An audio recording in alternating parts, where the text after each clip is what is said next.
नमस्कार, I welcome you to कानपास education और मैं हूं चंदन Choubey.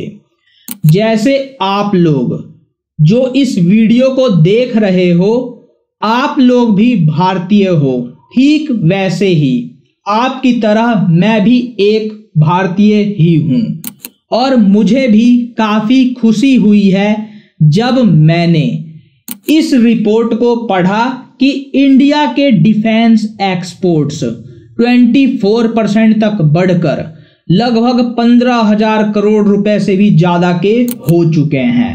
But now in this video मैं आपको कुछ ऐसे फैक्ट्स बता दूंगा जिस पर अब तक कोई भी बात नहीं कर रहा, बट वो फैक्ट्स आपको जानना काफी इंपॉर्टेंट है ताकि अपनी गलतियों को जल्द से जल्द सुधार कर हम अपने डिफेंस एक्सपोर्ट्स को इमेंशनली सस्टेनेबल रेट से लगातार बढ़ा सके।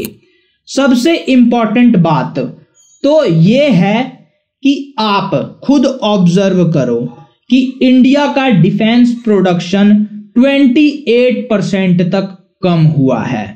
पिछले साल 95,000 करोड़ रुपीस का प्रोडक्शन हुआ था, जो इस साल घटकर 68,000 करोड़ रुपए ही रह गया। आखिर ऐसा क्यों हो रहा है?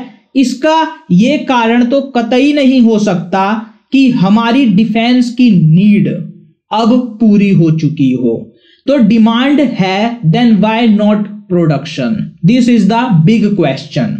इसके अलावा आप ये भी समझो कि इंडिया आज की डेट में 85 कंट्रीज को डिफेंस आइटम्स एक्सपोर्ट कर रहा है।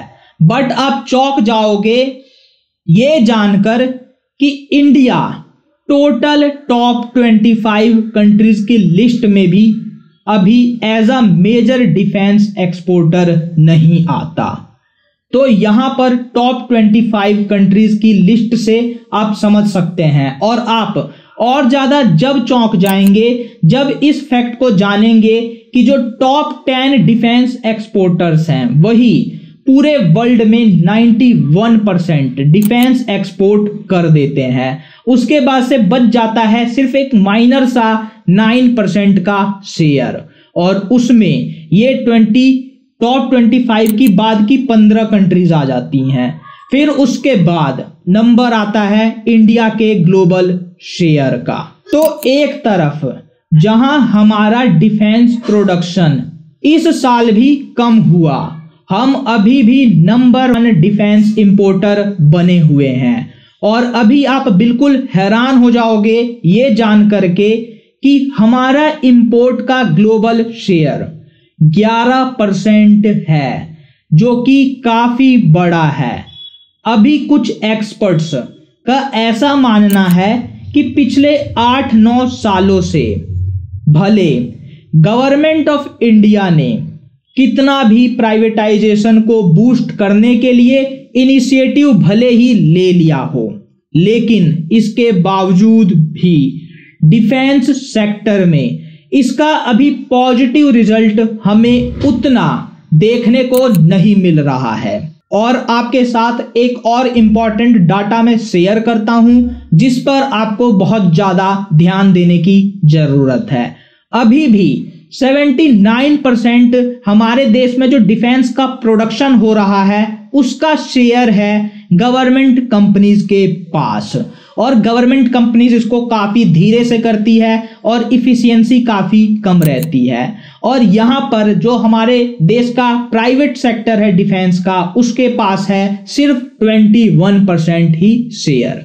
बिना प्राइवेटाइजेशन के ना ही हमारा डिफेंस प्रोडक्शन बढ़ेगा और ना ही हमारे डिफेंस एक्सपोर्ट्स बढ़ सकते हैं।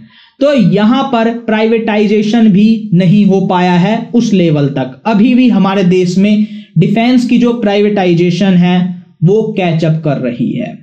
बट कहानी यही खत्म नहीं होती है। आपको यहां समझना जरूरी है कि इंडिया के डिफेंस एक्सपोर्ट्स के बारे में अभी दुनिया क्या सोचती है। इसको समझने के लिए मैं आपको बताने जा रहा हूं इंडियन डिफेंस एक्सपोर्ट्स के कुछ पास्ट के इवेंट्स के बारे में। आप यहां ऑब्जर्व करो कि खुद इक्वाडोर जो साउथ एशिया की एक कंट्री है वो चलकर हमारे पास आती है ध्रुवा एडवांस्ड लाइट हेलीकॉप्टर खरीदने के लिए। उसे ये डील खुद ही स्क्रैप करना पड़ जाता है। यहां पर होता यह है कि इक्वाडोर को 7 हेलीकॉप्टर चाहिए होते हैं, इसमें से 4 वो खरीद लेता है, लेकिन वो खुद परेशान हो जाता है इस हेलीकॉप्टर्स को खरीदने के बाद, क्योंकि इसमें लगातार मैकेनिकल फेलियर्स आती है। इससे परेशान होकर के जो है इक्वाडोर को अपना जो पूरा डील है वो स्क्रैप करना पड़ता है। खुद इंडियन कोस्ट गार्ड ने ही हाल के द्वारा बनाए हेलीकॉप्टर्स को यूज करने से मना कर दिया था। तो यहां पर इसे भी ध्यान देने वाली बात है, इसे भी समझना होगा। फिर हाल ही में क्या हुआ ये देखो कि आप अक्टूबर 2022 में यहां पर देख सकते हैं कि रुद्रा हेलीकॉप्टर क्रैश हो गया। और रुद्रा हेलीकॉप्टर जो है वो क्रैश हुआ, वो इतना बड़ा डिजास्टर नहीं था, बट इसके कारण हमारे 5 वीर जवान वीरगति को प्राप्त हो गए, जो कि एक बहुत बड़ा डिजास्टर है हमारी डिफेंस इंडस्ट्री के लिए, इंडियन आर्म्ड फोर्सेस के लिए, as well as for government of India के लिए। तो इन पास्ट इवेंट के सहारे जो दुनिया ने एक्सपीरियंस किया है, उस एक्सपीरियंस को अब आप जान चुके हो और इससे आप खुद ही जान सकते हो कि इंडिया का एज अ डिफेंस एक्सपोर्टर दुनिया उसको कैसे देखती है। मैं ये बताना तो नहीं चाहता था, बट ये सच है कि अभी हमें बहुत कुछ सीखने की जरूरत है। इंडिया के एक्सपोर्ट्स अभी मेनली काफी लो वैल्यू के होते हैं। अब तक इंडिया ने अपने आप को वर्ल्ड के सामने बिल्कुल भी डेमोन्स्ट्रेट नहीं किया है as an impeccable record of reliability, operational efficacy and after sales service for the potential importers to consider buying them seriously. तो यहां पर इन सारी चीजों को इंप्रूव करना होगा और आपको ये भी समझना बहुत ही इंपॉर्टेंट है कि अभी जो इंडियन डिफेंस प्रोडक्ट्स को इंपोर्ट कर रहा है वो कर रहा है India, like Myanmar, Sri Lanka, Armenia जैसी कंट्रीज को। बट जो मेजर प्रॉब्लम है इस केस में वो ये है कि they are not very big buyers. अगर इंडिया को मेजर एक्सपोर्टर बनना है डिफेंस आइटम्स का, तो उसे सबसे पहले खुद अपनी ही डिफेंस इंपोर्ट्स को कम करने के लिए कंटिन्यू काम करना होगा। सिर्फ लिस्ट बना देने से हमारे इंपोर्ट्स कम नहीं होने वाले।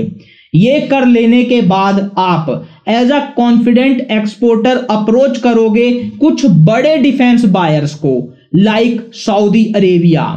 तो इसके बाद इस लिस्ट में जो मेजर इंपोर्टर है इंडिया को छोड़कर, चाइना को छोड़कर, पाकिस्तान को छोड़कर, उन सबको इंडिया इजीली अप्रोच कर सकता है।